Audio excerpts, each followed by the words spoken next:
All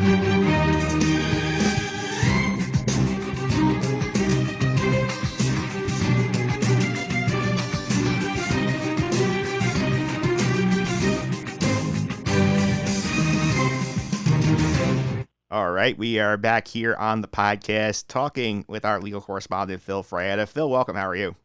Hey, Mike. Nice to be back. I'm well. How are you?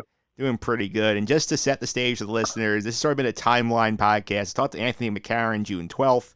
Last week, I talked to the baseball bee on the 17th. We broke down Long Gone Summer, and we had the negotiation at that point where the players had been offered a 60-game prorated figure. They countered with 70 games. We thought they'd meet in the middle. Ends up not happening.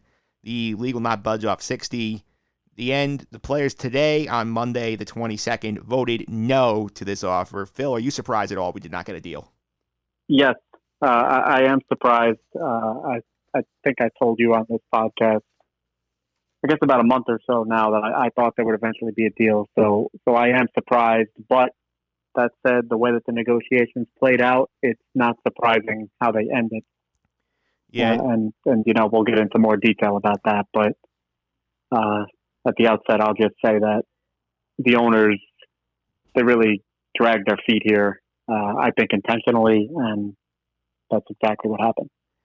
Yeah, so to basically reset here, we basically having conversations off the air because we thought we were going to do this 2 weeks ago. This has been taking forever then to sort out. Looks like we're heading toward a resolution now of a mandated 60-game season. But before we get to that, do you want to take a minute here and let's talk about this issue from the March 26th agreement that's basically led to all this kerfuffle, all this nonsense, why we've been sitting here arguing for 2 months? Yeah, sure. So, look, the issue is real simple. They have a disagreement over what they agreed to. The union thinks they agreed to full prorated salaries. The league says they did so only if there were going to be fans in attendance. The owners have claimed publicly now that playing baseball games without fans they're actually going to lose money. So they said they'd be better off just not playing at all. And the union doesn't believe it. And that's really where we are. And that's why we had this dispute all along. And it took until, I guess it was not even a week ago now, just a few days ago, for the league to finally offer a full prorated package. But at that point, it was too little too late. Yeah, to make a point about that, I know that this idea first started, I think, back in May when I think it was actually Jeff Wilbon, believe it or not, said somewhere in an interview, he said, well, we're going to have to discuss the salaries if there's no fans in the stands. If I'm reading this correct, I thought it was just that the owners thought they agreed to discuss like a salary change. The players said, no, this is locked. I think that's sort of my read on what the issue was. Right, because of the no fan issue. Yeah. I think if there were fans in the stands, everybody would say, yeah, we agree, prorated salary. But without fans in the stands, there's a disagreement about what they agreed to. Now, if you read between the lines there, this is all silly, and it kind of seems like it was a setup from the beginning, because I don't understand how on March 26th anybody thought there were going to be fans in the stands for baseball this summer. All you had to do was listen to Dr. Fauci and the other public health experts, and they were telling you it wasn't going to happen. So to the extent that the union and the league, who both have highly paid consultants on the medical field working for them, really thought that they were going to have fans in the stands, it sounds like somebody was kidding themselves. Yeah, I would agree with that. And I don't know who you put more of the blame of this on, but I will say the owners looked really, really bad throughout this. I mean, you had Bill DeWitt coming on saying that baseball is not very profitable. You had Ted Ricketts saying that the loss is really biblical. You had the Arizona owner making ridiculous comments. I mean, I think personally, I put more of this on the owners than I do on the players. So if you asked me a week ago, or even 5 days ago, I would have told you 100-0 on the owners. The last 5 days, I think Rob Manfred has saved face a little bit by making a, albeit late, somewhat reasonable proposal. So I'm going to go with like 90-10 at this point. The bottom line is real simple. The owners, throughout this negotiation process, and I'm not going to recap all the offers, but they made various offers. But the offers were all the same. They were just different percentages of a pot of money that ended up at the same total amount of money. So I would analogize it to, if I told you, I'll give you $10. No. Okay, I'll give you 2 5s. No. Okay, I'll give you 10 singles. That's all they were doing.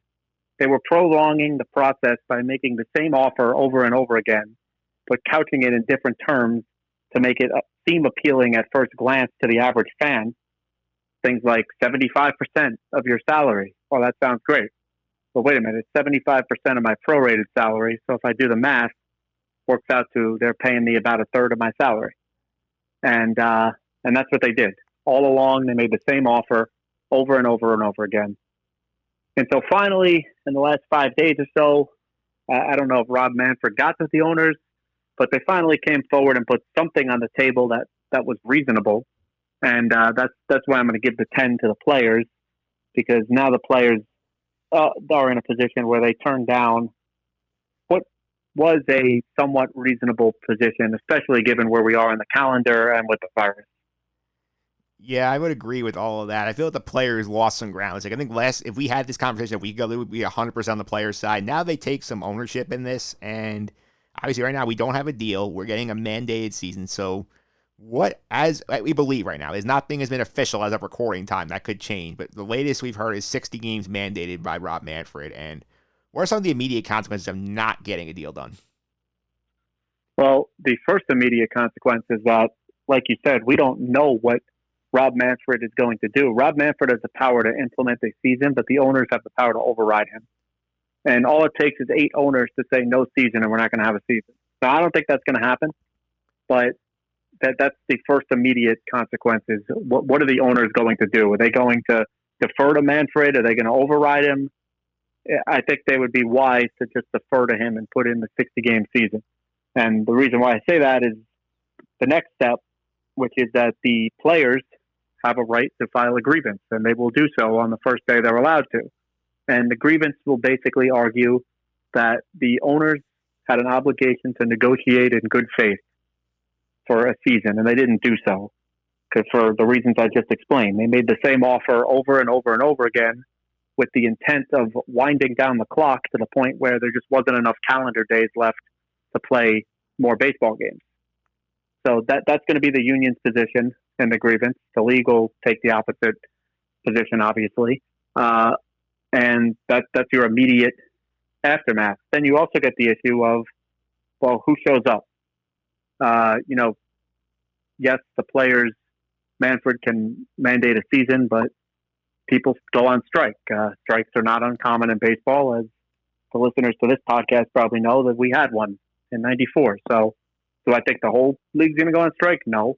But do I think a few players, maybe some of the higher paid guys who have families or other health risks might say it's not worth it? Yeah, it's possible.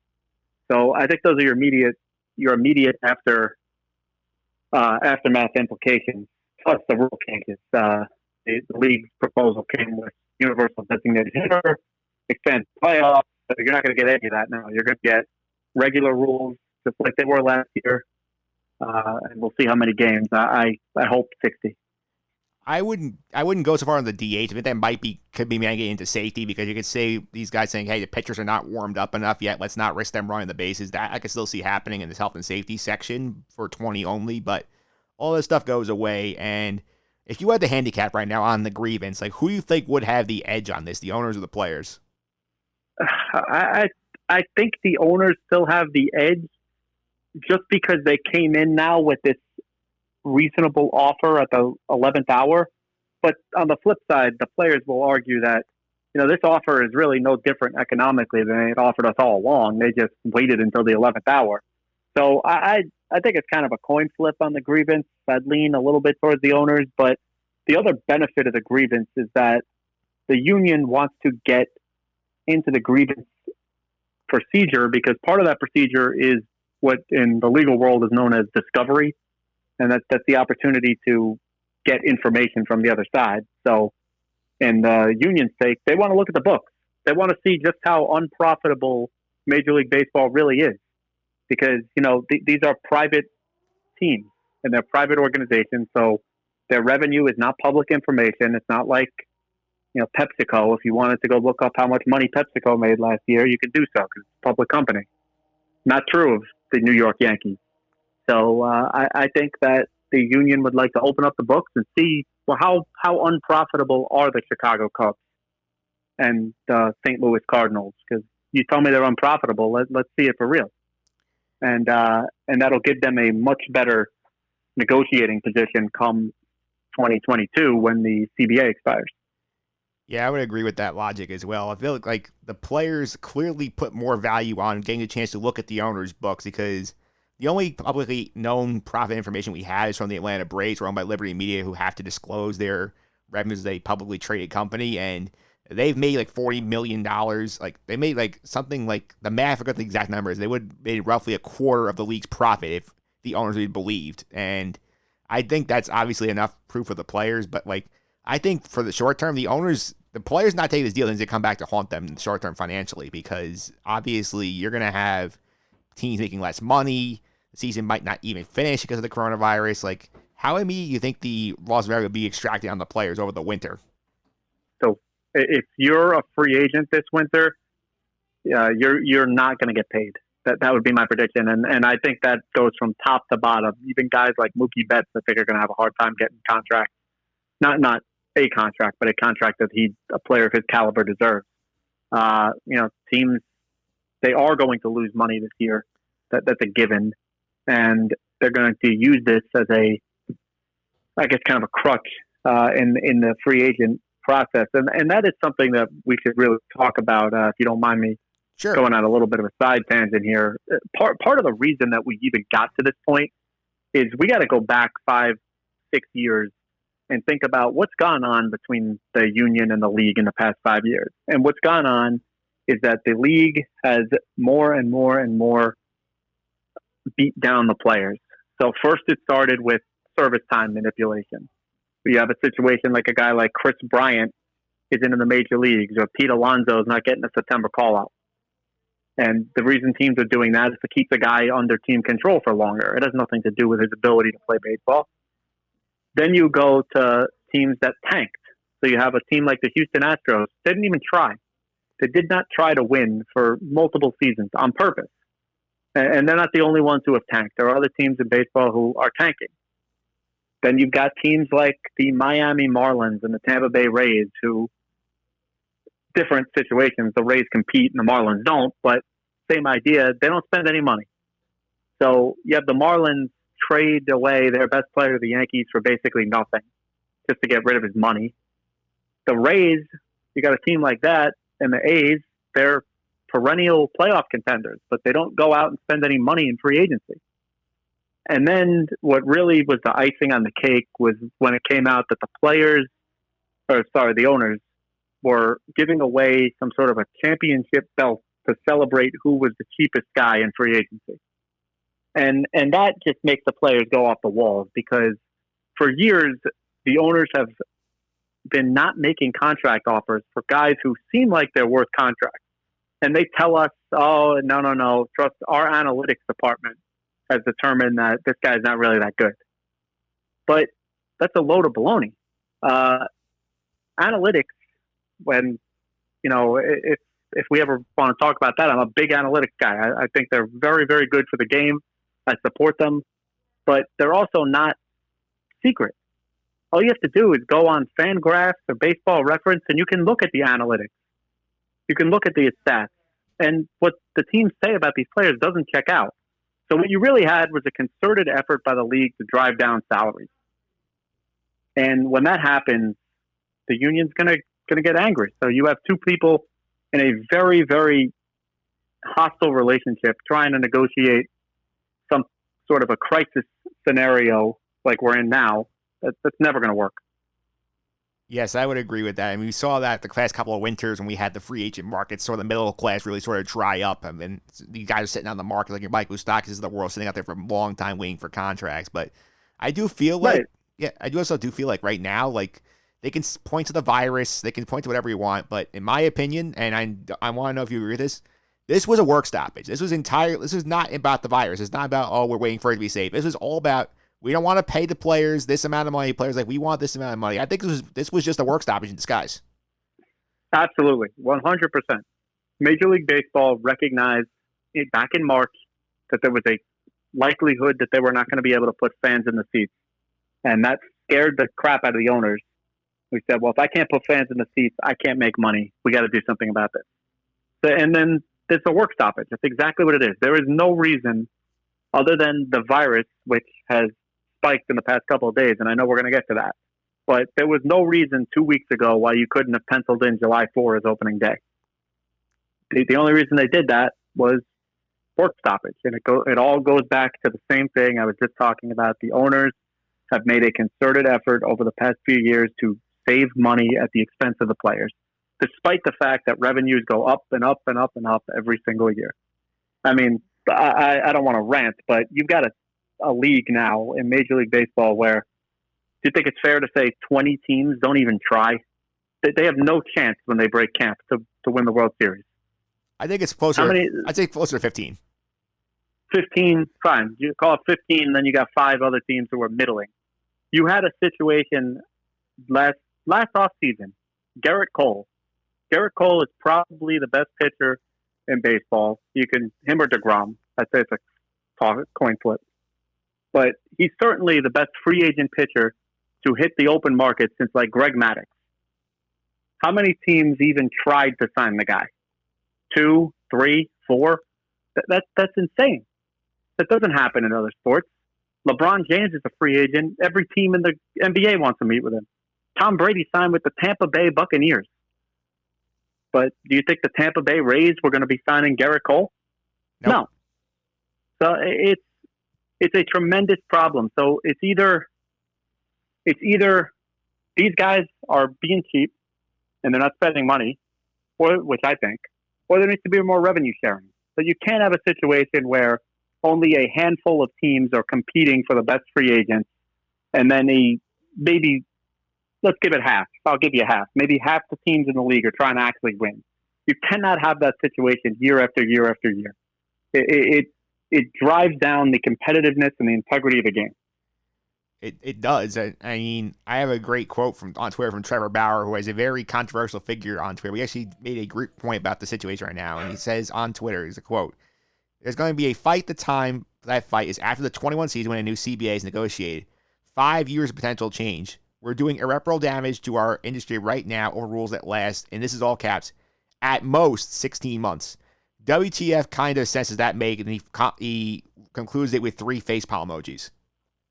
Yeah, I think Trevor Bauer's right. And look, Trevor Bauer's a controversial guy, but he's also a very intelligent guy. And I think he's correct about that. Major League Baseball in 2022, if there's a season, and I think we're going to get to that in a little bit, but if they can even work out a CBA, it's got to look much, much, much different than it has looked the past 5 to 10 years, because it's no longer at the point where the owners can hide behind analytics as the reason that they're not spending money, because it's a load of baloney, and we know it. We know it now. Yeah, we do know that now, and I just feel like this whole thing, the fact that we had players vote 33-5 against a proposal of player reps, against a proposal that would have given them more money this year. The owners even conceded, if we don't finish this out, we're not going to take our expanded playoffs for next year. The fact that they said no and decided that going for the grievance is the more appealing route, I think it just says to me we are guaranteed to have some sort of work stoppage, whether it's a lockout or a strike in 2021 after the season's over. Yeah, and I agree with that. And don't be surprised if we have a problem during the 2021 season itself. So there's a lurking issue that I see, and it has to do a little bit with politics. So I know this isn't a political podcast, but I'm just going to go in there just a little bit. Sure. When there's a CBA, the owners cannot legally lock out the players unless there is a national emergency declared. That's why we haven't had baseball thus far. There was a national emergency declared by the Trump administration in March, and MLB took advantage of that to close down the season. We have an election this year. The political parties are very clear about who thinks the virus is a big deal and who doesn't. if Joe Biden wins that presidential election, could I see a state of emergency being declared in 2021 over coronavirus? Absolutely. And do I think the MLB owners might salivate at the opportunity to lock out the players again? Yeah, I do. So don't be. It's a long shot now. I'm not saying it's not, but I could see that happening, and I could certainly see a strike after the 2021 season. Yeah, I think if you're the league, I think the thing you're the most worried about is like the one of the players really could whack the owners the most is like if you get to 2021, you play out the regular season. What if they go on strike right for the playoffs? Yeah, well, that's basically what they did in the 94 season. Yeah. And it killed it. It killed the sport. The Major League Baseball is lucky that they were able to rebound, and frankly, maybe they're not so lucky. Bud Selig turned his eye to steroids. That's really what happened. And that got the sport to rebound. But yeah, could I see that? Absolutely. I could see the players play out the entire season, walk off the field in the last game of the year and say, we're done. Yeah. Not going to be a champion this year. Absolutely. Yeah, and I think if that happens again, where you basically had this mess in the middle of the pandemic, and right now, the earliest they get back on the field is July 29th. And we can talk about that date in a minute, about the issues you might have getting there. You might have 2 months of baseball this year at best with the playoffs. Next year, you have potentially a lockout strike situation. They could really just drag the game into the mud. There's not going to be a home run chase or a Cal Ripken breaking a streak to get people interested again. It's sad. Trevor Bauer is right about that because baseball fans know there is so much young talent in baseball right now. An unbelievable amount of young talent all around the league, whether it's Acuna down in Atlanta or, you have guys like Aaron Judge and Pete Alonso, the local guys, Mike Trout. There is talent in Major League Baseball that is at a level that's really unprecedented, but it's the union and the labor issues that they have going on are just, it's going to kill the sport. And again, I put this all back on the owners who decided a few years ago that they were going to be cheap and they were going to blame analytics. And shockingly to me, they managed to convince the average Joe baseball fan that they were right. The average Joe baseball fan doesn't want his team to spend money in free agency. He doesn't want his team to go out and sign star players. And to me, that is total bananas. I do not understand it. The owners have managed to convince these guys that the price of a hot dog is going to come down to Garrett Cole's salary, and it's clearly not true. It's a shame that that's happened in baseball because the revenues go up and up and up. There is interest in the game. I know there's this idea out there that younger generations don't like baseball, but and it plays out a little bit, but the TV ratings are still very, very good in local markets. People watch baseball. Yes, they do. And I will also say about this point that, like, the thing that bothered me the most if I'm baseball right now is, like, you had an opportunity here to have basically a full month to control the sports landscape outside of golf in this country. And they just threw that away. And between Manfred trying to contract the minor leagues to shortening the draft to 5 rounds, you're driving away young talent from this game, and that's not good. I completely agree. I mean, it's a Monday night right now. What's on TV? Nothing. Absolutely nothing. There's nothing to watch. And you could have, all right, maybe granted not right now, but in a week or two, you could have had Major League Baseball on. That's what you could have been watching. But they blew it because the owners, they do not care. To them, it's all about the bottom line. Rob Manfred is their guy because to him, it's all about the bottom line. I've said this to you. I think Manfred would play baseball with a tennis ball if he thought that it was going to generate more ratings. The guy does not seem to care about anything but the bottom line, and that is all that this is about. Actually, hold on here 1 second. Before we go on, we do have some breaking news. According to multiple Twitter reports, and quoting one from Bob Nightingale, MLB has decided to play a 60-game season if the union agrees to have their players report by July 1st, and they agree on the safety and health protocols and operating manual. MLB wants a decision by 5 p.m. on Tuesday. That's from Bob Nightingale. Okay. Well, you know what? Then I'll stick with the 90-10 because that's the first smart thing that the MLB has done in this entire process. The 60-game season has some aura of legitimacy to it. And now if you're the owners, you can say, hey, we offered these guys 60 games. They would have made more money if they took our deal, but they turned it down to go file some lawsuit instead. So that would be my message, that these guys turned down a deal because they wanted to have a lawsuit. So how is that bad faith negotiating? So finally, MLB's done something. Look, I know that later in the segment we're going to talk about whether or not this season actually happened, but I think this is a smart move for MLB. Yeah, I think in terms of the MLB situation, I think this is a formality. The players will figure out the health and safety. They will report on July 1st. Not all of them, but health is a big issue right now, especially because of the coronavirus situation. Because as we've seen in this country the past few days, despite what the president will try to tell you about how they had the virus on the run and that they need to slow the testing down, the virus is raging in states like Florida, Arizona, California, who, by the way, happen to play host, and Texas, play host to 10 baseball teams and all 30 of the league spring training sites. We had an outbreak at the Philly camp last week, and you were ahead of the curve on the Florida situation a couple weeks ago, and we talked during the NBA podcast. So let me go to a clip you had about the great governor of Florida, Ron DeSantis. Yeah, I think the state's opening too fast, and I think that it's flocking going to attract large crowds, frankly. I think people are going to go to Disney World. People are going to go to restaurants down there. And now I'm bringing the NBA in, and I'm bringing soccer players in. A lot of people in a small area. That could be a problem. Yeah, I think you nailed that one. Well, look, again, it's not a political podcast, so I don't want to get too political, but the numbers speak for themselves. Governor DeSantis is really just doing an absolutely terrible job with this virus. He's killing his state. He's killing off his populace. And it's a big problem because Major League Baseball, they can't tell Governor DeSantis what to do, or Governor Abbott down in Texas. And these guys have this idea that this virus is a hoax or it's not a big deal and we need to open up. I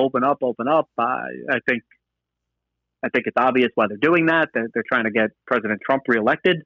But it's a big problem because Major League Baseball, like you said, you put players into danger. Look at what's happened to the Phillies camp, the Yankees camp. They've shut down. The Yankees are going to do spring training in New York. If I told you that a month ago, you would have said I was crazy, that they'd rather be in New York than Florida. But here we are. Yeah, all 30 teams are doing it at their home sites, not going back to spring training. And the rise in the cases in the 4 states, a lot of these states also do not believe in wearing the mask, which I think is absolutely absurd because we've seen here in New York State, Governor Cuomo mandated a mask wearing decree in public to help prevent the spread of the virus. And the theory is obviously if you're wearing a mask and I'm wearing a mask and we run into each other, we're going to reduce the spread of airborne particles that spread the virus. And New York's numbers, following the science, have gone down consistently, whereas in states like Florida, Arizona, Texas, California until recently, Governor Newsom made the call to mandate mask wearing in public. These states sort of approaches, and I hate to get political here, is my rights. You can't tell me I can wear a mask. It's against the rules. It's in the Constitution. Where I believe, and the Constitution, people don't want to hear this, right in the beginning of the Constitution says these rights can be denied if they infringe upon public safety. The old "you can't yell fire in a movie theater" defense. I'm not going to get into a constitutional law issue, but here's a simple analogy. The government can tell you got to wear a shirt in the park. You go to the playground, you got to wear a shirt. You go to the playground, you got to wear a mask. It's no different. This is all nonsense. It's nonsense that is designed to get President Trump reelected, with the exception of Newsom. I really don't know what Governor Newsom's doing because he was killing it on this virus, and then all of a sudden his wheels fell off the track. But he seems to be getting back on track. But Abbott, DeSantis, all it is getting President Trump reelected. They know that to the extent that they can convince people that this virus isn't a big deal, it helps the president's chances to get reelected. And that's what's going on. But from baseball's perspective, it's a big, big problem because you cannot – I just don't think those places are going to be safe to conduct baseball games at the current rate.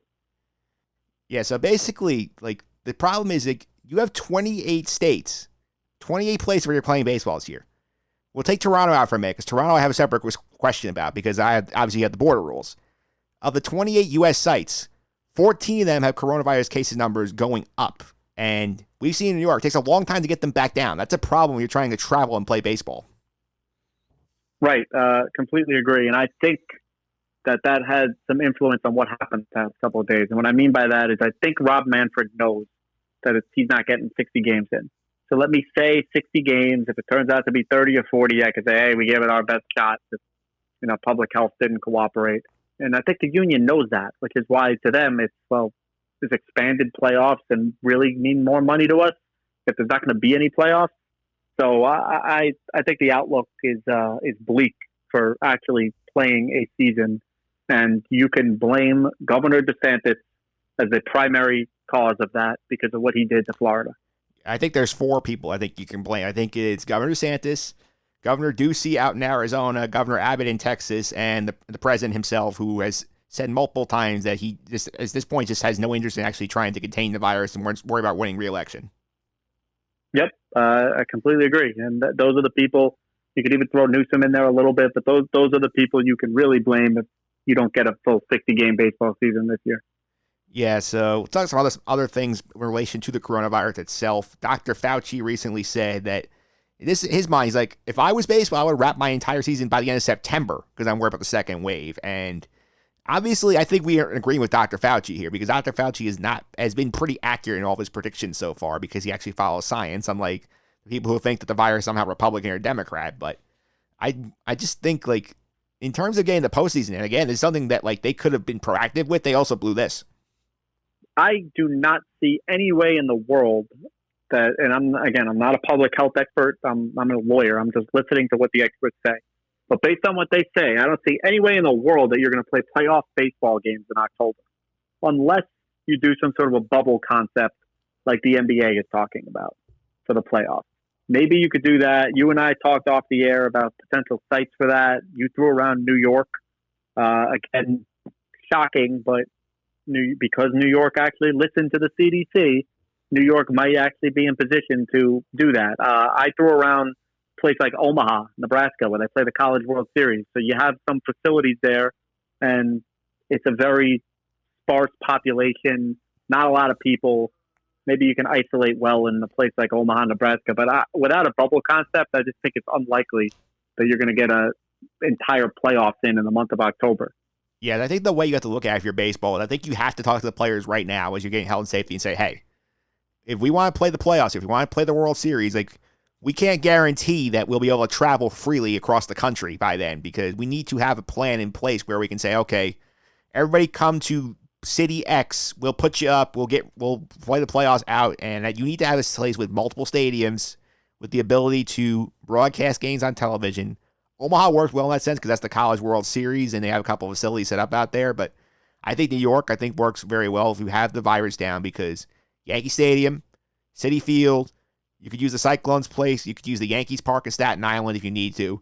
You could have up to 4 different ballparks going there. So I think would be the leader in the clubhouse if Governor Cuomo wants to accept this.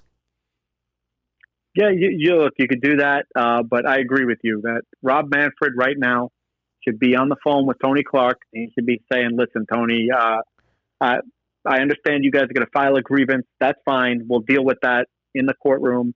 But right now, you and I got to talk about a contingency plan for the postseason because that is a part of a health and safety protocol. Because, both of us have an interest in completing a postseason. And we need to make sure that we have some sort of agreed upon solution, not an agreement to agree down the road, an agreed upon plan B. Here's what happens. No ifs, ands, or buts if we need to cancel this season or postseason based on the coronavirus. Here's what we're going to go to plan B. And I don't know what it is. Maybe it's a bubble. Maybe it's some sort of a modified bubble. Maybe it's a delay. But there's got to be something in writing and in stone. This is what we're going to do. Because if you're Major League Baseball, you cannot risk a situation where you got to call this thing on September 1st after you played 30 games and you have no champion. Yeah, that would be an absolute utter disaster. And there are a couple other issues they still have to work out. And I'm following Twitter updates right now as we're talking. The universal DH that I speculated early in the second is part of health and safety protocol for 2020, but will not be in 2021. So we are getting DH in the National League this season. Okay. Well, I'm glad about that. Look, obviously we can get anything that the two sides want to agree to in that health and safety protocol. So we'll see what they agree to. I'm a supporter of the DH. I'm an American League fan. We could debate the DH all day, but I think most people would agree that given this particular circumstance, it makes sense for at least this season. Yeah, I would agree with that. And they brought up Toronto earlier. I want to touch back on Toronto real quick because obviously the Blue Jays play in Canada.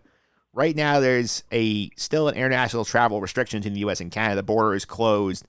And right now, anybody who enters that country has to quarantine for 14 days or exit, which is not ideal when you have a baseball team playing out of Canada. Do you think this is something where we have to drop the Blue Jays in the U.S. somewhere to play their season, or do you think we have to work out something with the government to make an exception to sort the rules? Say, okay, they can go here and play if they quarantine and they don't leave their hotel or something like that.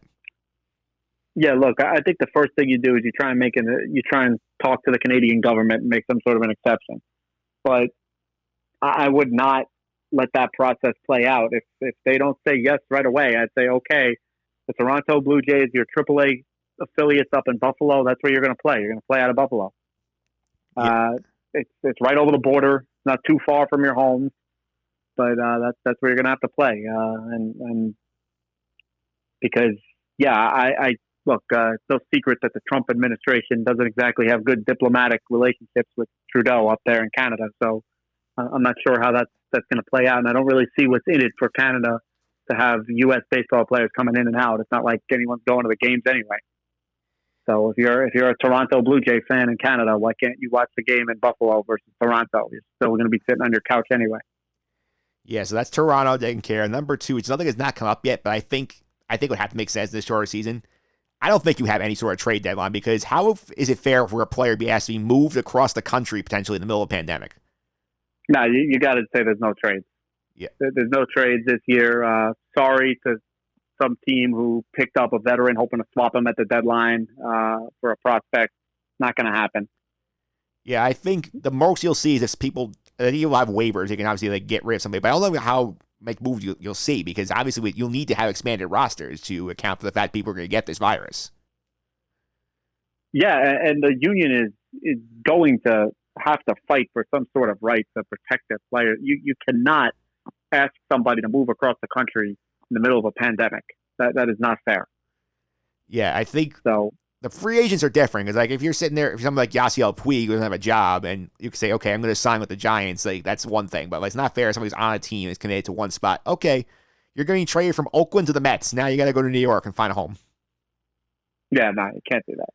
Yeah, that's. So, I think Manfred knows that. I think they'll be able to work something out on that front. But again, we have the same hostile parties negotiating, and that's never good. That is never good. Number two, something you alluded to earlier, the idea of players essentially sitting out, because obviously right now they're getting prorated pay, and assuming the health and safety thing goes through fine, they want players at camp by July 1st. So we think, obviously, the young guys, you think it would be a safe bet to show up because they need to get paid. They don't have a lot of money on the line. But what do you think about these likelihood we get some of these bigger stars who either have a pregnant spouse, who live with a high-risk individual, or have high-risk concerns themselves? How many of them do you think might say, okay, you know what, not worth my time, I'm not going to play this season, call me in February when I go back to Florida or Arizona where I'm playing spring training? So I put this into three groups of players. Group A is, like you said, the younger guys. They haven't hit free agency yet. They need their service time. I expect them to show up. Group B is a guy like Carlos Carrasco, who is a high-risk individual himself. He's got cancer. I expect those players not to show up, and I think everybody will say totally understood. Group C is the group of players you're talking about. Group C are guys who have gotten their big payday and have a high-risk spouse or baby coming or that type of situation. And it'll be very interesting to see what those guys choose to do. Now, the one bit of pressure that they're going to have is that baseball is a sport. Sports have a certain culture to them in the locker room. And, you don't want to be the guy who bails on your teammates. because you don't want to be the guy who bails on your teammates because your wife is pregnant or something like that. That could potentially maybe it's not right, maybe it's not politically correct, but that's the world we live in. I could see a guy getting ragged on for that. But could I see a player, even to the caliber of Mike Trout, saying, "Yeah, I'm just not going to play. It's not worth it." Yeah, I think it's possible. The two most high-profile guys who have babies coming are Trout and Garrett Cole. Garrett Cole is my understanding that his wife's due any day now, so he might be in the clear. I don't know when Mike Trout's wife's due, but could I see a situation like that? Yeah, absolutely. That would be a disaster, obviously, for baseball and the union, really. I think the union wants their guys to show up. But, sure, there could be some players who say that it's not worth it for me to only get paid for 60 games of my salary. I make so much money anyway, and I don't want to get my wife or my newborn baby sick. You should be able to understand that, but like I said, in the world we live in, I think there'll be a lot of people who are not so understanding of that. Yeah, for sure. Because, I mean, you have people like Mike Trout's obviously the top of that list, Garrett Cole, Zach Wheeler. You have the people who've made a ton of money already. Even like Sean Doolittle, not make a ton of money, but his wife is like a high-risk person for coronavirus. So Sean Doolittle guys, they say, not like, I could get it at the park, be asymptomatic, give it to my wife, and something really big happened to her, so why am I going? Yeah, absolutely. And look, these aren't issues that everyday Americans aren't dealing with. There's everyday Americans who live with high-risk people, and they're talking to their employers about, hey, can I got to keep working from home. My wife, and it's those who can work from home. Those who can't work from home, they're having to risk it. So it's a tough situation, but I think that if anybody is going to sit out, it's going to be those players. It's not going to be the young guys, and it's not going to be I don't even think it'll be some of the more star players who really don't have any sort of reason like that. Like, I expect those guys to show up. It's a highly paid player who has a high risk individual situation who I could see sitting out. Yeah, I'm sure we'll find out more in the coming days about if anybody wants to skip out. But let's wrap this up real quick. Like, one thing before we do the baseball wrap up. Like, on the NBA topic, how concerned are you about their bubble situation right now, considering the spike in Florida? Highly concerned.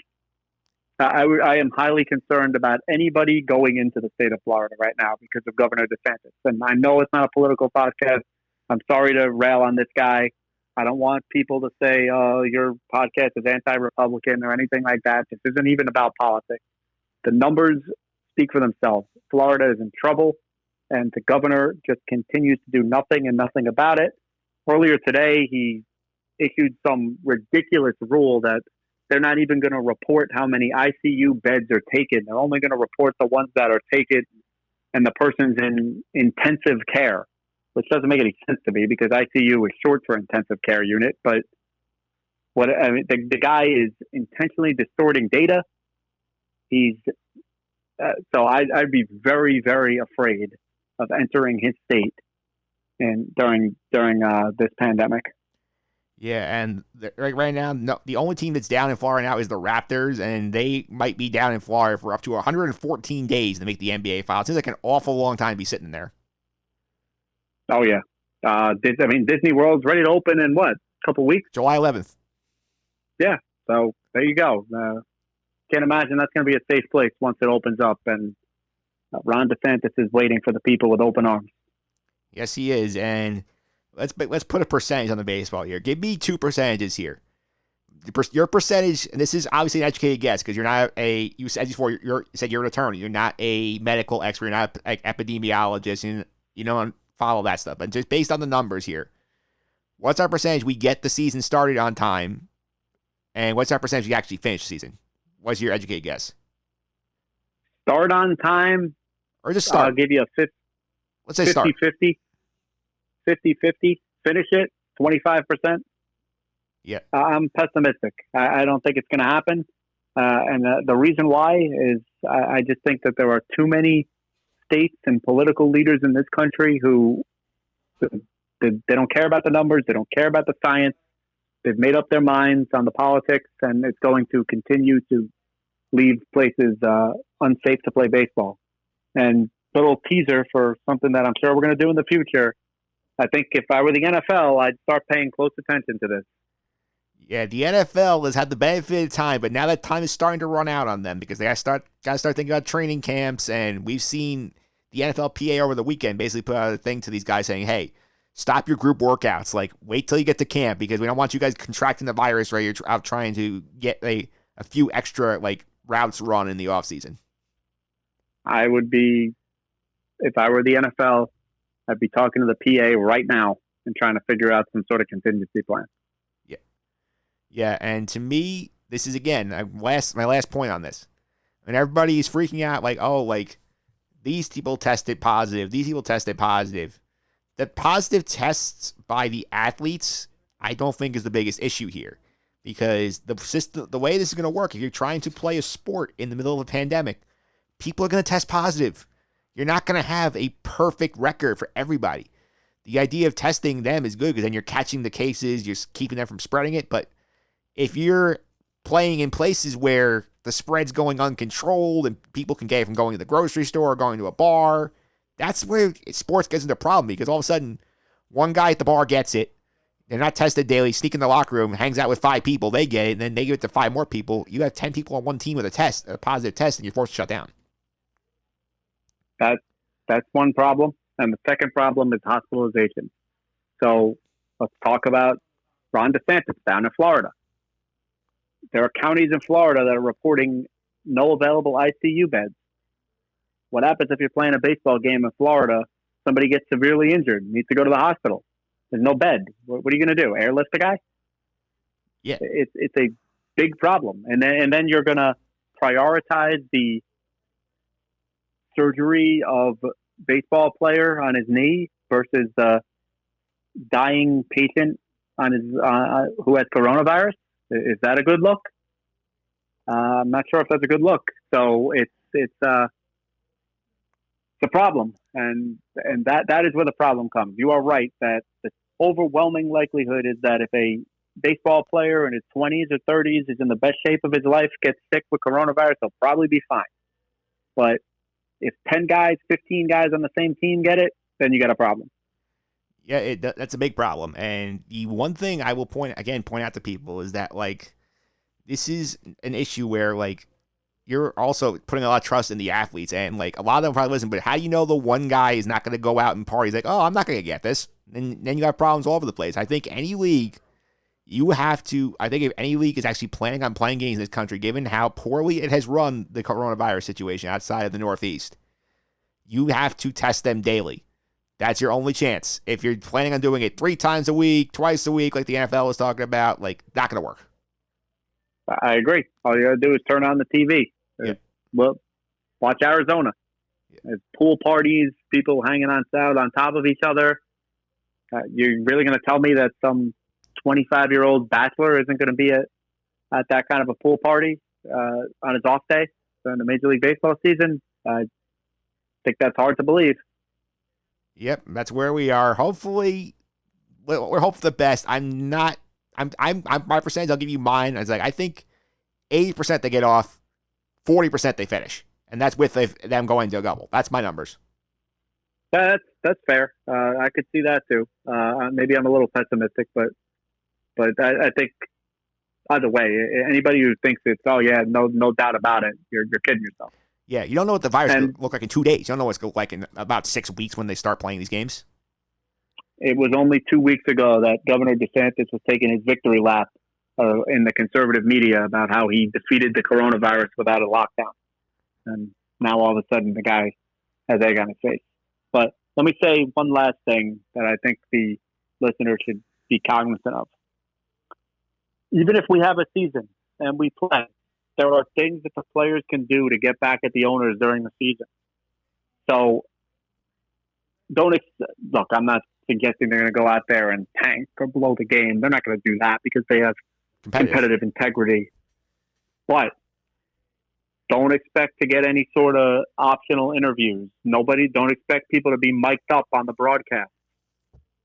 You're not going to get that. The players are going to take a brotherhood approach that we are not going to do anything above what we are contractually obligated to do for the owners. nothing that might generate a single cent of revenue. So it'll be a different baseball watching experience, I think. Yeah, I think I'm in full agree with you. Like, there were talks about maybe doing an off-season home run derby or like an off-season all-star game, make up the one we're not getting at Dodger Stadium in a couple of weeks. Like, that's off the table. You're getting the bare minimum from the players this year. Yeah, you're going to get. They're going to play. They're going to play their best because they're athletes and that's what they do. But don't expect to be getting weekly spots with WFAN or things like that. I'd be very surprised. Yeah, the weekly spots thing I think is a little different. That goes directly to the player's pocket. I think in terms of like, like helping my TV network, or we're not giving ESPN like in-game interviews for like our Sunday night game like we've been doing in the past. You're right. That's a better example. Yeah, I don't expect to see Pete Alonso mic'd up for Sunday Night Baseball. Not happening. Yeah, not happening. Phil, thanks for all the time. I really appreciate it. Sure. Thanks for having me on. And we'll monitor the situation. Hopefully, it's a better outlook than I laid out, but I'm not too confident. But I am glad that it sounds like we're gonna at least try and have baseball. Indeed. Thanks, Phil. Thank you.